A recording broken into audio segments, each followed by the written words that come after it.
I'm hungry. I'll write jokes for food. I wish a philanthropist YouTuber would just give me 10K and not film it. Hey, what the hell happened to you? Mr. Beast, that's what happened to me. What we do here is go back. I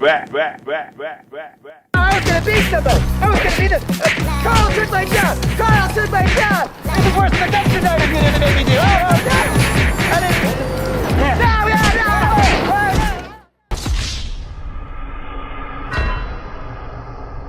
Okay, content cop from Temu back at it again. So just before I get into my interrogation with former Mr. Beast employee Jake Weddle, a lot has happened since my last video. After posting I got hundreds of messages from former Mr. Beast employees, and I had them all like send proof of former employment. You know, just people showing their support or telling their stories of you know, fake videos or unsafe practices, you know, toxic workplace, stuff like that. I'm not really gonna get into those claims because for one, like, most people want to stay anonymous, which I understand. And also, like, I think most of that stuff's just been covered with you know, the news coming out about Beast Games and everything. And also I have like more serious allegations that I want to start covering.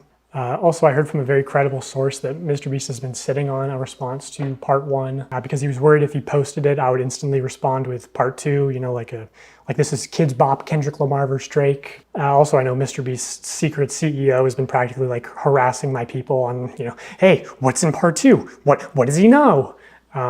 So I will just tell you, James, what will be in part 3, so you don't have to harass my people. It will be about serious allegations of sexual misconduct in the company and your direct involvement in covering up those crimes. And I'll make sure to give you full credit and plaster your face all over the screen when we talk about that. So yeah, I've gotten dozens of messages from former Mr. Beast employees of very serious allegations. So I just want to put a call to action at the start of this video that, you know, if you have a story, you can DM me. Just make sure you send proof of employment first, because I get a lot of DMs.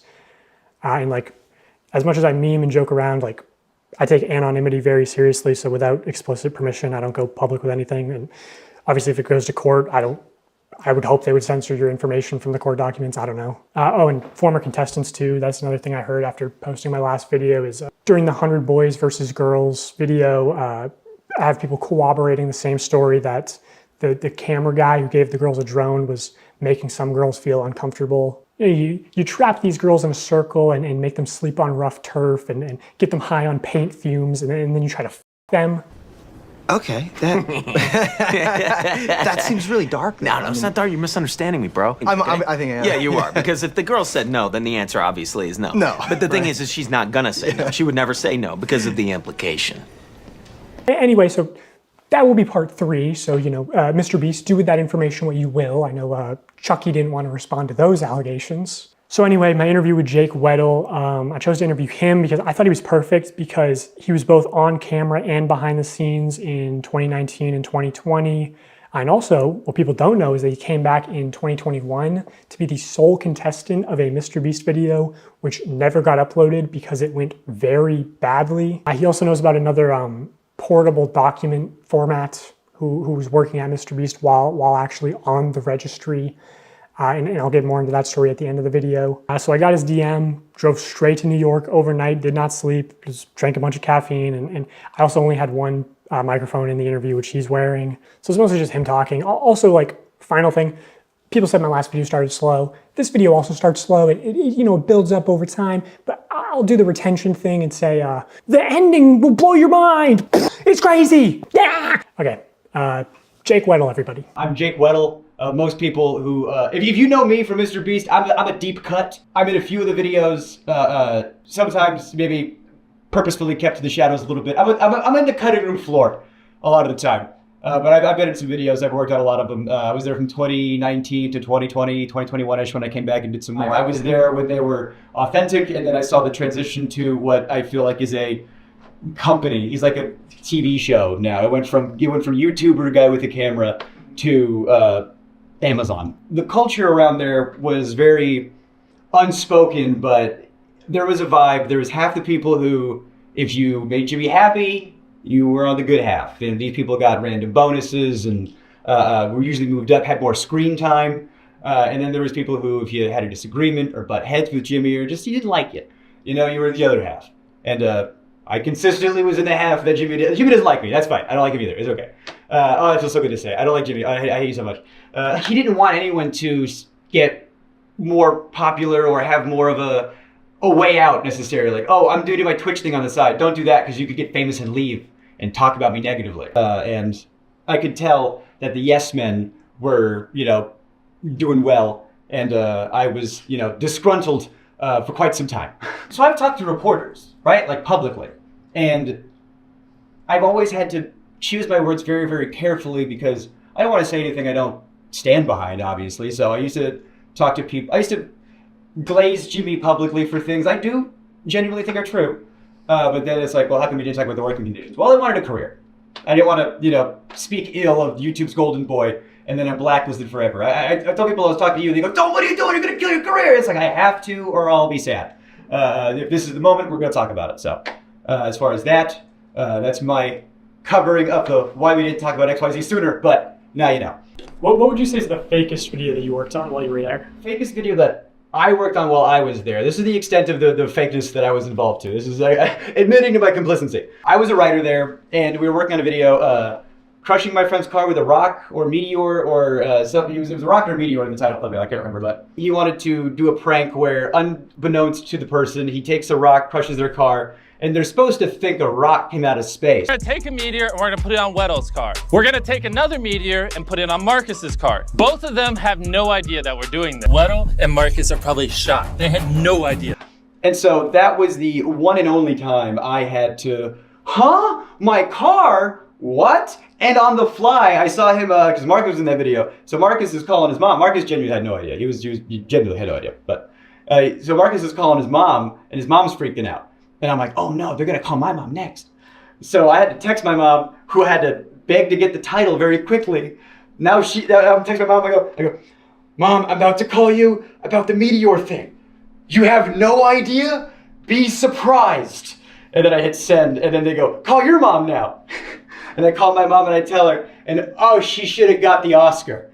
Oh my God, on the fly, she goes, "What? I'm on vacation." Mom, my car has been destroyed. Wait, what? A meteor hit it.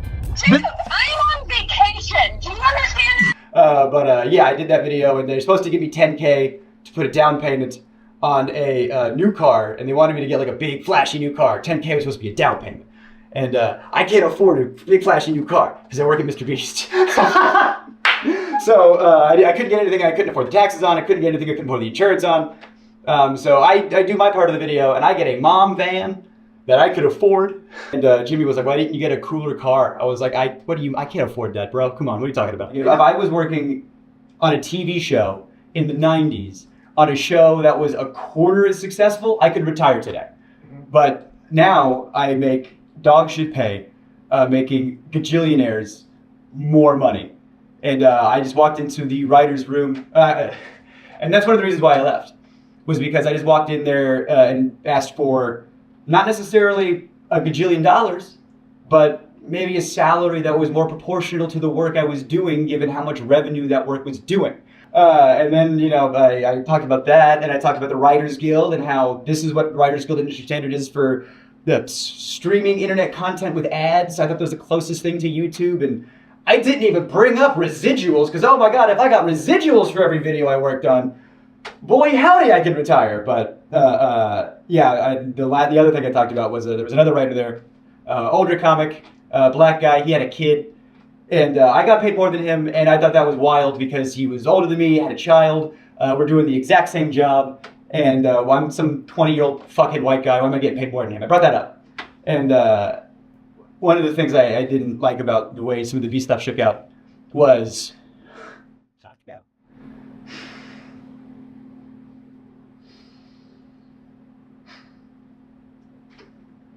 I feel really guilty about the way this shook out. I was talking to this other writer, it's fucked up, that's how the pay is, and I want you to get paid more, because you deserve to get paid more. I don't have a kid.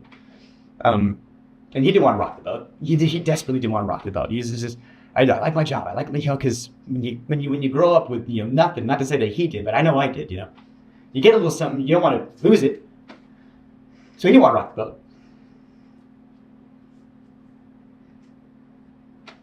But he said, hey man, if that's how you feel, you know, like if that's like, I trust you. He stood with me. He went in that meeting with me.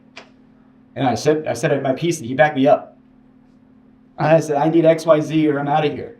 And they said, bet. And they gave me a severance check the next day. And they gave him a severance check the next day. And if I knew he was going to lose his job too, I wouldn't have done it.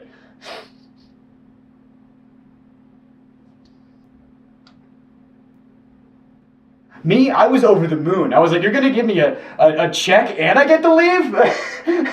You know, I don't get to deal with the how many Orbeez can I fit up my asshole every day? You know, and I get to go home and you're going to pay me to leave. I was over the moon.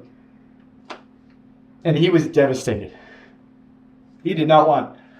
I said, he just wanted to be in the room, you know? And I really regret that. But, you know, me and him are really still tight. We're still good friends. Is he doing good? Yeah, he's doing good. He's a good guy. I love that guy. He's doing good. Yeah. So maybe it was for the better? Honestly, best thing I could have done for him. Now that he's very, very far removed from all this crazy shit, I guess. Do you think Jimmy really enjoys doing good and helping people? I think Jimmy wants to be the best YouTuber. I think he is laser focused on one goal. And I think whatever he has to do to achieve that goal, he'll do. And I think it was the smartest decision for him that he calculated, because he's very good with numbers. If I donate to charity, people can't say I'm shitty. If I give this homeless guy 10K, what do you mean I'm a bad guy? But I've always thought, if you're going to do something nice for somebody and you stick a camera in their face while you do it, you didn't do a nice thing for somebody. You gained something. There was a homeless guy on the street and you saw an opportunity for yourself and your image, and you gave one guy $10,000 who needed it to eat, and now the revenue you generated from that video is way more than what you gave. I think when he's generous on camera, it's the least authentic thing in the world. There's an element of, you know, oh, hey, you're crying. That's so good for camera. You know, I'm so glad if you're crying because you're so thankful that you got XYZ, and then you go, oh, I'm so glad he needed it that bad so I could come in and, oh, can you cry more? Oh, it's so good for the camera if you could. Oh, it made me uncomfortable that I was working there, and I didn't like it, and I vocalized it sometimes, and I think that's why I wasn't on camera as much as they said I was going to be. I was told at one point that I was going to be like fourth banana, you know, it was going to be Jimmy, Chris, Chandler, me, you know, and then that never happened. And I remember talking about that, like, hey, I thought my contract said XYZ. And then I got the severance checks. So, you know, whatever, all that regard. So after your severance checks, how was your relationship with the company? I know you appeared in videos after that, right? Right. So in videos where I was appearing in later, that's why you keep nice publicly. If you're nice in public, hey, Jake was nice in public, let's have him back for something. You know, yeah, sure. So I was hoping they call back, you know? And I appeared in some videos after I left. I think one of them was 3 days in a maximum security prison. If I did do mini challenges in that, I got paid. I was, you know, clocked in with a rate, and I would get paid and compensated for those. But there was one video I was in. I got paid a lot for it, but it didn't come out. It didn't come out because it didn't go well. There was a video that came out probably like a year ago, something like that. It got a lot of hot water when it came out. It was the like surviving like $10,000 every day you survive in solitary, or surviving solitary for whatever. It was one of those solitary confinement videos that got a lot of media attention because everybody saw the premise and thought, what? You shouldn't do that. And people don't know that was the second attempt. The first attempt was on me, and it didn't go well.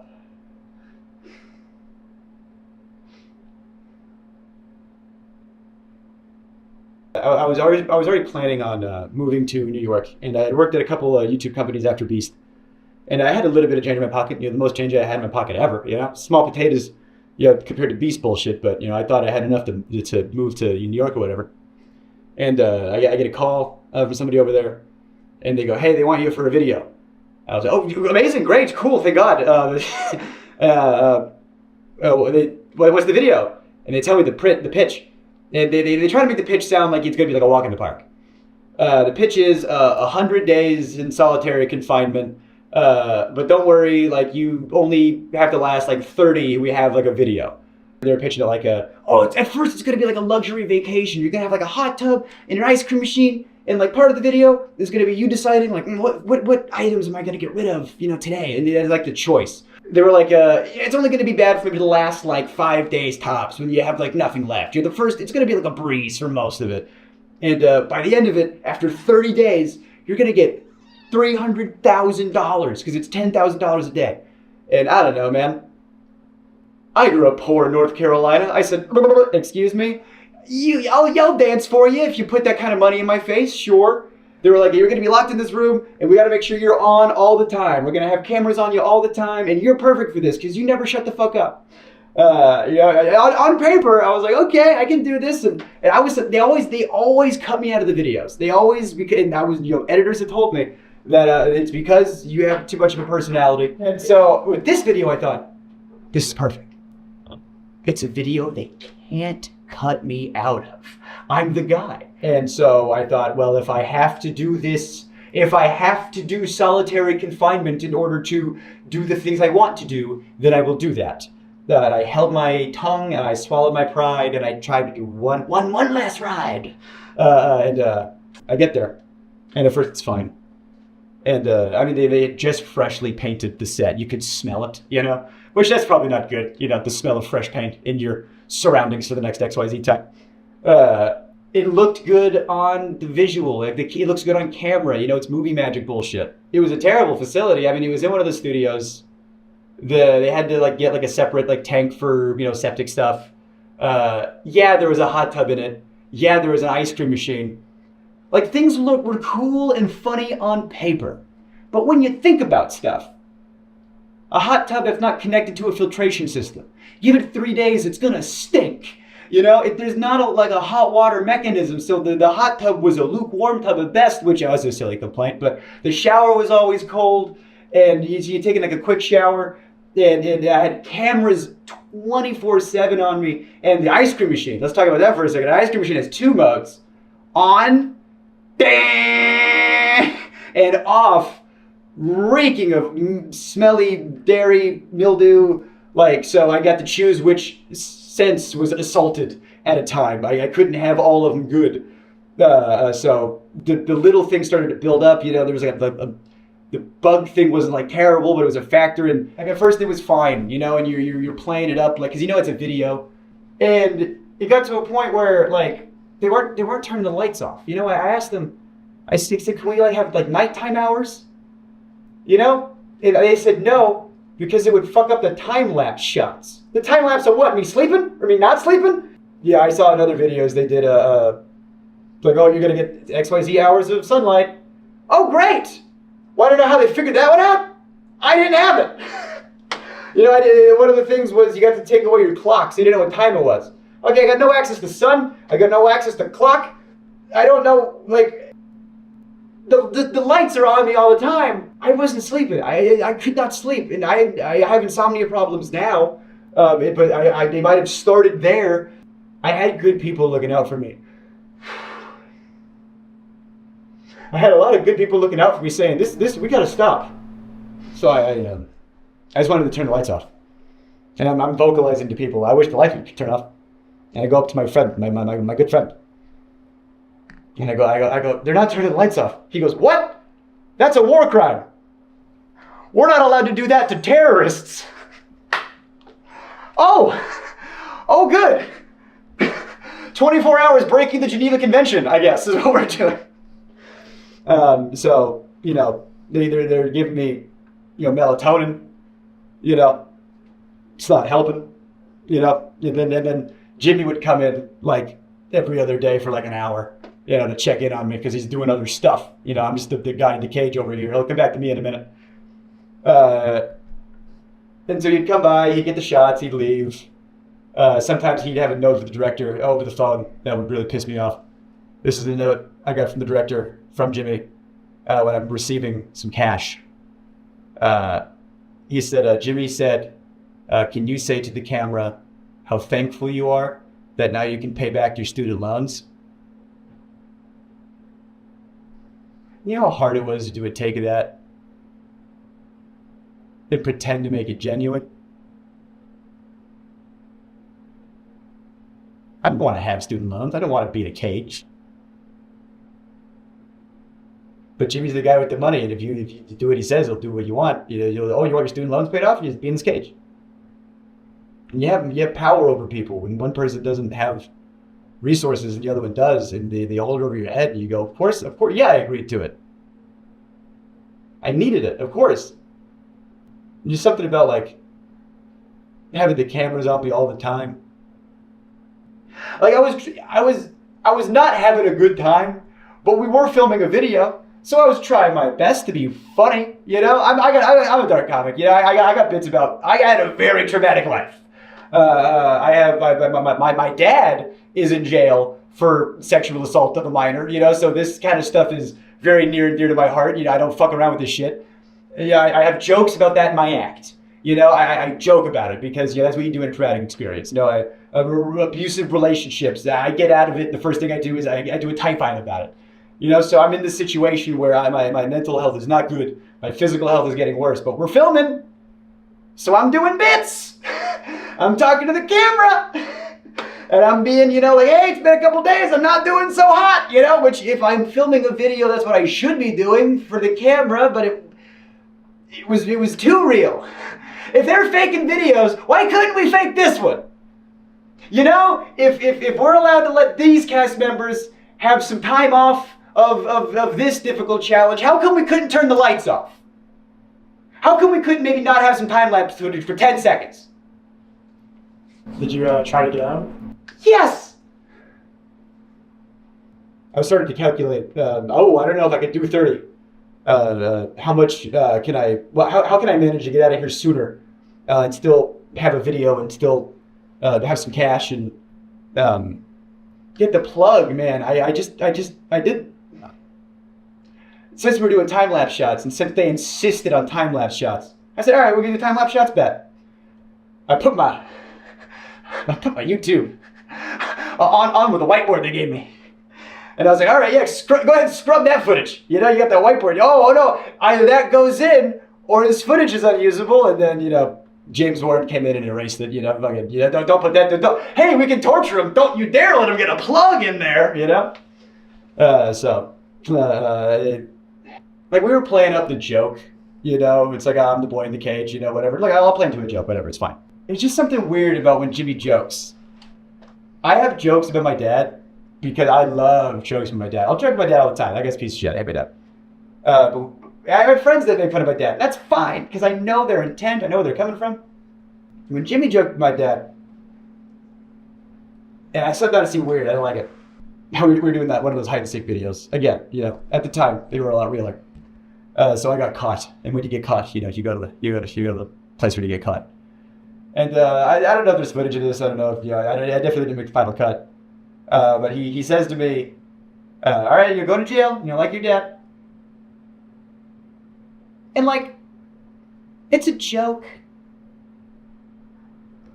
But when my friends do it, it's fine. And Jimmy just wasn't my friend. He was my boss. And that wasn't cool. And so now, I'm locked in a cage at his whim. And I have to do things to get the cash I need to live. And I got these cameras on me all the time. And I was unwell. I had editors coming up to me saying, "You good, bud?" And I was like, "Yeah, why? You're clearly unwell." And he goes, well, because the footage you're sending in is haunting. Because I'm trying to be funny, but I am mentally decaying, so I'm doing bits. Someone said there is a horror cut of a video in this. And I'm thinking, like, who's watching this? Like, who wants to see this? What is fun about this, the video? And so the thing that made me I gotta get out. I can't do another day in a year. Jimmy comes in and I'm asleep. I don't know what time it is. I don't know, it's like 2 or 3 or whatever. He's like, why is he sleeping? I don't know, because I can't sleep. And he comes in, he wakes me up. And he goes, ask me why I have 2 briefcases. And I'm like, why do you have 2 briefcases? And he goes, oh, because this one's for today, you know, and this one's for the challenge. And I go, what's the challenge today?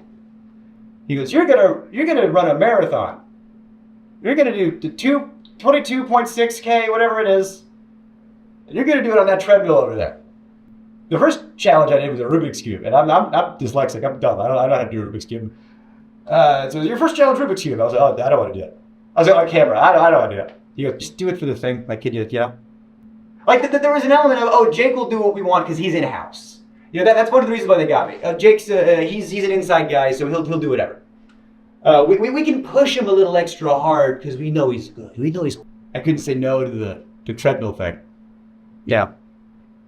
So I people who run marathons train forever, and it's still hard. Again, writer. Do I look like I run? I don't run, you know? Let alone a marathon, let alone that training for it. So I was in a sunlightless, you know. Did you try to say no? Like, did you have a choice, or? Based on the Rubik's Cube thing and based on all the other stuff, like there was so much pressure to just do it, just do the thing, you know? You know?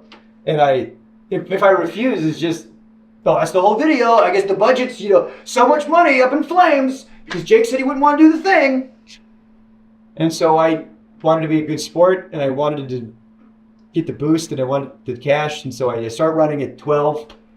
I was able to take some breaks, and I asked him, how long do I have? He goes, until I get back. And I'm running until 3 a.m. When I got off the treadmill, oh, the blisters I had on my feet were like, you wouldn't believe, just all over, just these big red. I couldn't walk. My muscles were like just the lactic acid. I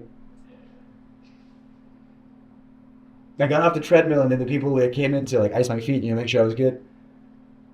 Then that's when I was like, I'm done. I can't. I'm done. I'm out. I'm out. And that's when I get psych in and talk to the psych about how I'm not well. And like I said, there was a lot of good people over there that was saying, you got to pull him out. Yeah, I had friends that did some freelance work. And they would tell me, they'd be like, yeah, everyone knows you over there. Everybody loves you. They go, oh, Jake Weddle, love that guy. Shame what happened to him. Like I'm a ghost. And I asked him, I said, how much longer are you guys going to keep me in here? And the guy goes, realistically, like at least 7 more days? No. And they didn't let me leave right away either. They wanted to make sure, everything was fine. So I just, slept for a while. They turned the lights off. And it's like they brought in all my friends, to make it.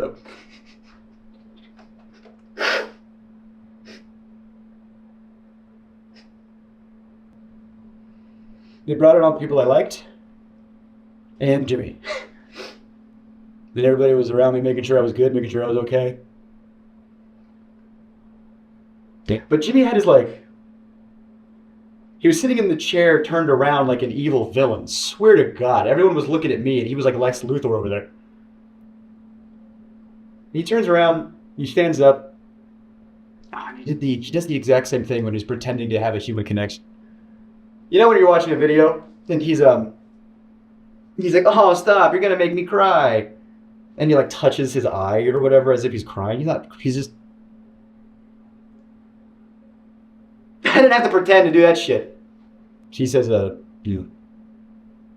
if rehearsed by his lawyers. Yeah, your mental health's the most important thing. I just want to make sure you're okay. And the last thing we want you to do is... I can almost hear the word Sue come out of his mouth. The S. He just stopped right before it got out. I did not get the 300K. What I got, he goes, think of it this way.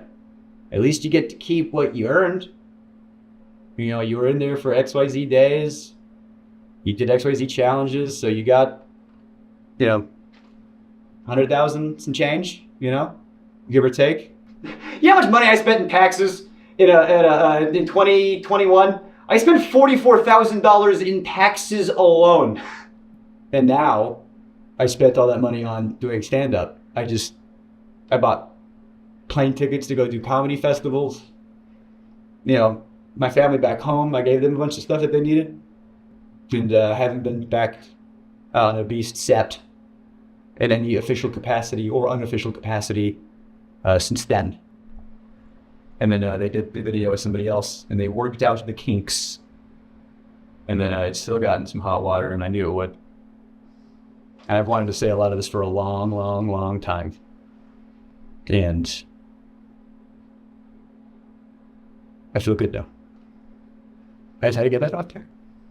So I just want to hop in here and show some text that Jake sent me after this interview. This is July 29, 2021, a few days after he got out of solitary. How are you feeling after a few days? Better. I still couldn't sleep, even a few days out, but I almost have my sleep cycle back on track. My legs and joints are good, but the blisters on my feet still hurt to walk on. Medical advice I got was not to lance them and just let them go away with time. I'm mentally still in an uneasy place, but I've gotten back on better help. My therapist is a little concerned, but we are working on things. Reminder, this is not supposed to be a traumatic life event. This is supposed to be a Mr. Beast video. Hey Jake, hope you're doing okay. Meg and I just wanted to check in on you. Hey, I'm good and I appreciate that. I'm not exactly 100%. I feel like mentally I'm still recovering a bit, but back in therapy and my therapist is concerned. Haha, but my legs and joints feel better. Like I can walk, but my feet are still covered on those blisters and those hurt to walk on. But I was told the best thing to do is stay off my feet and let them heal.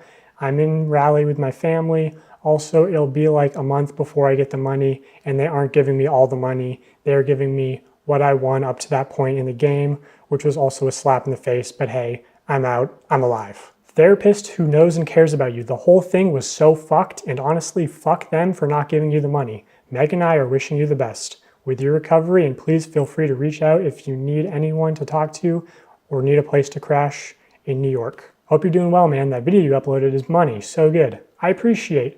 I'm doing better physically. Mentally, I'm still kind of in a place. I still can't sleep. I've slept 5 hours in the past 3 days, marathon included. I don't know what's wrong with me. Lots of thinking, too much one might say. Hope they're taking care of you where they can. I mean, I was kind of shocked they didn't pay me for the full 25, 30 days. They paid me what I made up to that point. Like even when we have to pull the plug for my mental health, the mechanism of the game is still at play.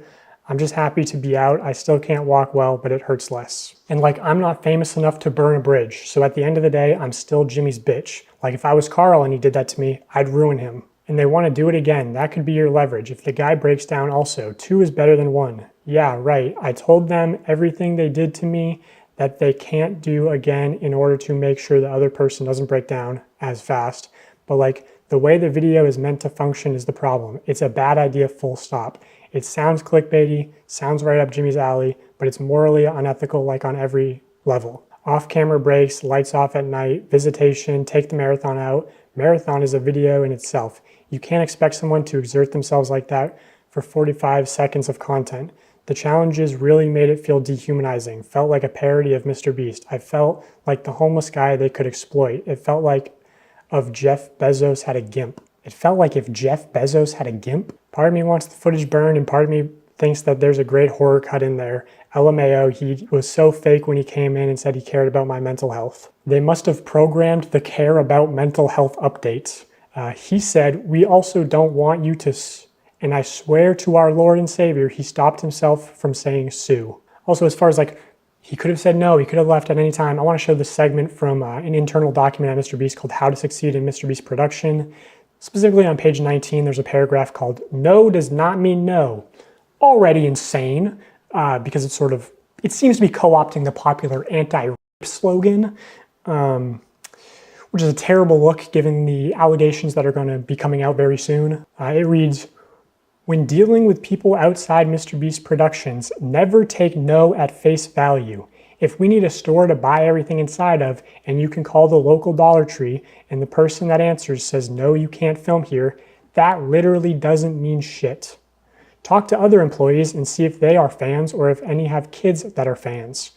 Try talking to their boss's boss. Have me DM them on Twitter and try their social team. If all avenues are exhausted and you are left with a no, that doesn't mean don't try the other Dollar Trees, because the manager of those could be huge fans and willing to bend the rules. Basically what I'm trying to convey is what we call pushing through no. Don't stop because one person told you no. Stop when all conceivable options are exhausted. This is one of many tools that when combined dramatically improve your probability of success when producing here. So yeah, this idea of like pushing through no's is a big component to working at MrBeast. And the way that it manifests itself a lot of the time is like a director might tell a producer, hey, we need access to 30 acres of farmland by Tuesday or we lose $500,000. Now, if you're the producer, you obviously know that means get it done or you lose your job. So what can happen is like a producer's calling up farmers saying, hey, I need to use your land. And the farmer might be like, okay, but you know, I have animals, you can't be making really loud noises, no pyrotechnics, and you got to clean everything up. So the producer is sort of incentivized to lie and say, or maybe the producer doesn't even actually know the total contents of the video, right? Things changed last second. So they're they're financially incentivized to be manipulative and sort of, they're put in positions where it's like, oh, it's either the producer's job or a civilian's job, like where it talks about, hey, maybe the manager would be willing to bend the rules. Well, you shouldn't really be pressuring civilians to bend the rules that could get them fired, you know? I'll show you a real life example. This is unused evidence from part 1. I had seen this Reddit post titled Mr. Beast leaving trash behind and debris at film site in Ayden, North Carolina. Apparently he left a large boat in a pond as well as debris around the film site in the bottom of the pond weeks and weeks after the agreed time frame. This actually rendered it unsafe for campers and almost delayed the camp's opening date multiple times due to not being able to get in contact with Mr. Beast to get the stuff cleaned up out of the area. So I actually know that this is from a Mr. Beast video called Protect the Yacht, Keep It, where at the end of that video, he actually says, and if you're wondering, yes, we did ensure the lake was completely cleaned up after this video. For the love of God, subscribe so we can pass T-Series. Yeah, so he says at the end of the video that they made sure it was cleaned up. I was actually on site for part of this production. I was at this camp. So I decided to send an email out to the camp, basically saying, hey, I heard these rumors. I'm investigating similar incidents. And the camp responded, actually not denying the claims, going on to say, I am sure that there are no perfect film productions, just as there are no perfect people. I am grateful for the opportunity that we had to host the production crew, and because grace, or forgiveness, has been offered to me so freely, I will choose to offer the same. So clearly alluding to the fact that there was a wrongdoing by Mr. Beast's production team. And that's like sort of the thing is, if you're around Greenville, you know these stories of people working with Mr. Beast and it being extremely unprofessional, them not doing what they say. But they sort of get by a lot on their good public image. And like, I mean, this camp offered to host them completely for free. And I guarantee, like, if you went to the lake at the camp and you went magnet fishing, like, you'd find all sorts of debris that's still there to this day. Like, they didn't clean it all up. So in the case of Jake Weddle, like, I'm sure that there were producers who were in a position of, hey, if Jake gets out early, we don't have a video and your job is at risk. So there's a tremendous amount of pressure on top of, like, him being delirious from not sleeping and everything to just manipulate him into staying. Which, you know, I'm sure this isn't like technically against the Geneva Convention on torture because he wasn't technically a prisoner. Like, he could have left at any time, but because of the extreme pressure to stay in, it's not really a reasonable expectation that he could have just, you know, walked out. Because of the implication. I think Jimmy is a awkward kid who maybe had it a little rough growing up. I can't speak on that, but I do have empathy for it because I had it rough growing up. And I think when you're hyper fixated on something, like I love stand-up, he loves YouTube, everyone fixates on a thing, I think he just wanted to be the best YouTuber so bad, and because the industry's metrics rewarded some not great behavior, if you're just going on autopilot based on what the numbers say, you can do some things that maybe aren't good, but reap reward. And I think Jimmy just did what the industry and maybe what the system that we have set up demanded. And he didn't care who got hurt. And I think Jimmy surrounded himself with really, really not so great people, and those people were the ones making the decisions. And I want to say, really important, there are so many good people that work at Mr. Beast who are damn good at their jobs. Like, when Jimmy comes in and asks for something impossible, it's these people's jobs to do it. And they shouldn't be able to make it happen, and they do. And so, I don't think people wanted to talk about stuff because I didn't want my friends to lose their jobs. I don't care about my fucking job. I'll die in a hole. I don't care. But I don't want my friends to lose their jobs. You know? I don't want anyone's reputation to be fucked. You know? But let's just go back to my dad for a second, if I may. My dad was like a swim coach, neighborhood swim team. Everybody loved it. Behind closed doors, he's a real piece of shit. And so, when stuff starts hitting the fan, what? Him? No! Surely! And then, everyone, thought my mom was the bitch, for not, But then the news broke, that he did what he did to one of the students of the team. And it's like when that comes out, you're not surprised, You just go. When I saw my dad in the news, I said, "Oh, you idiots!" Like I was like, "No," I was, "Oh, dumbass, god damn it!" But I wasn't surprised, and it was just consequences happening to somebody who was really good at avoiding them for a long time. And I don't know, everybody loves Jimmy, and behind closed doors, he is not super great, and that image is cultivated purposefully and intentionally, and it's branding, it's marketing, it's YouTube. Okay, so I guess, just one final question on Sure. a serious note. Obviously, the Ava Chris Tyson drama, and, that's a known issue of traditional media. Did you witness or hear about any sexual misconduct at the company? It's crazy. I probably hung out with Ava the most out of the main cast, just because I was on Beast Hacks, now Beast Reacts. I don't know if it's still out. That was a lot of fun because it was just being silly and goofy in front of the camera. And Ava was the only person who was willing to film. Everybody else was too busy or didn't want to, and I was just trying to do my job. Sometimes there'd be like an offhanded joke that's a little gross. I mean, I'm a stand-up, so I'm very desensitized to that. I didn't hear anything that was like, whoa, that's crazy. Like when I saw, the reason I messaged you instead of talking to reporters sweetly like I have been was when I saw the Discord stuff because when I got there, it was like 2019. So I guess if the timelines add up, that would have been like handled, for lack of a better term. And then they started bringing more people on. Maybe they thought they had that under the rug, all right, we handled that. Now let's bring in some writers, And when I saw it, all that stuff start coming out. And the potentiality, as of this moment of recording, I know this has been happening fast and stuff has been coming out so fast. Just the potential that Jimmy could have been in those Discord chats, or even the potential that he participated in those Discord chats. After the shit he did to me, and if you're gonna make fun of my dad, I don't care what happens to me and my career and reputation after this. I had to say some stuff. So whatever happens at this point. Outside of Ava Chris Tyson, did you notice any or hear about any sexual misconduct at the company? I've heard rumors. I can't confirm or deny anything. I don't have any tangible evidence, but I've heard stuff that if it could be investigated, that'd be great. But it's like water cooler talk. But I've heard things, yes, of course. I heard, people have been let go for sexually assaulting some very young people.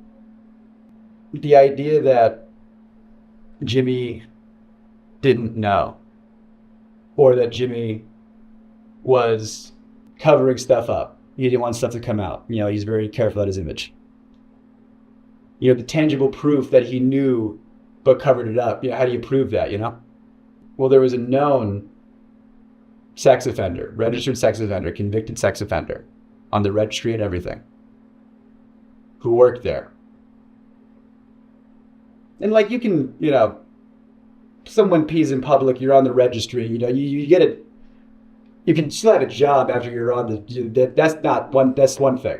You know, you go to prison, you get rehabilitated, that's one thing. You know, like if you do your time, that's fine. I think there should be rehabilitation in this country. But that guy, from what I hear, I can't confirm or deny, from what I hear, he's on the registry for doing some not great stuff to some underage people. And they knew that. And he's working at a channel that has underage people on and around and is targeted to underage people.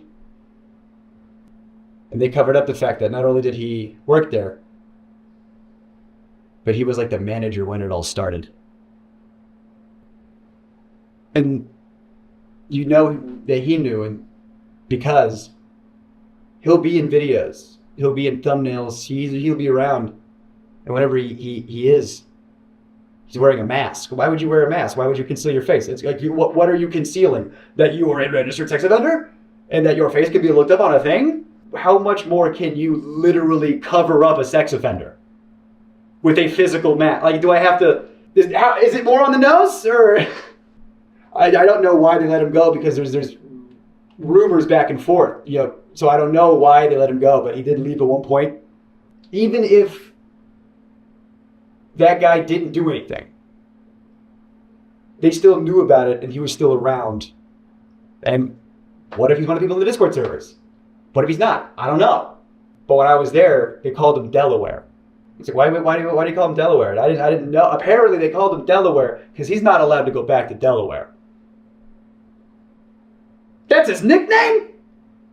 Colloquially? Like, you know, yeah, it's Delaware. Don't ask him why, you know? The fuck? And Jimmy knew about it? The likelihood that he didn't know is astronomically low. Okay, so finally I have a recorded phone conversation. The person on the other end of this line is a different former Mr. Beast employee talking about Delaware. Also, apparently before this phone conversation got recorded, the person on the other end of the line said that the Mr. Beast team was actually trying to expunge Delaware's record off the registry, and that's what actually like sparked this person to start recording.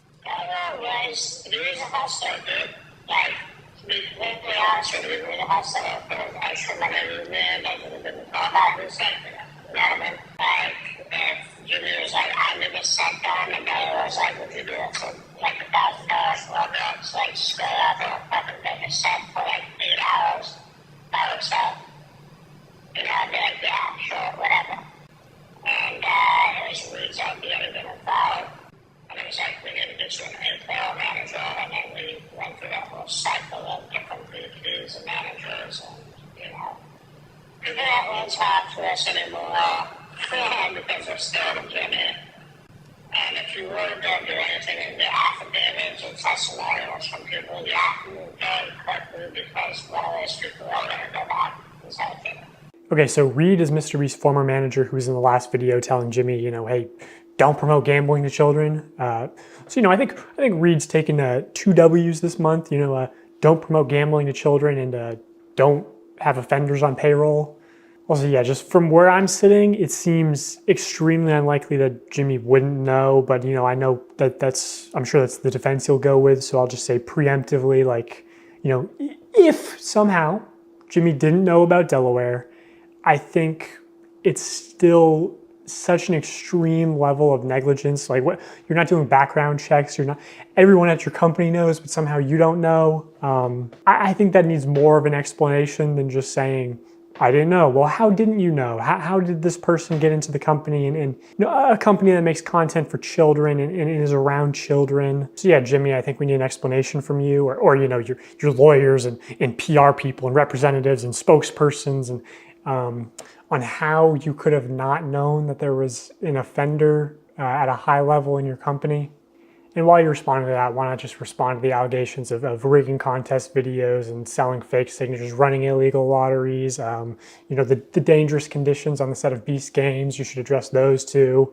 So yeah, just let us know. Okay, that was my interview with former Mr. Beast employee Jake Weddle. I know he will be coming out with a longer cut of this interview as well as other content. So I just wanted to shout him out. Jake Weddle, top link in the description.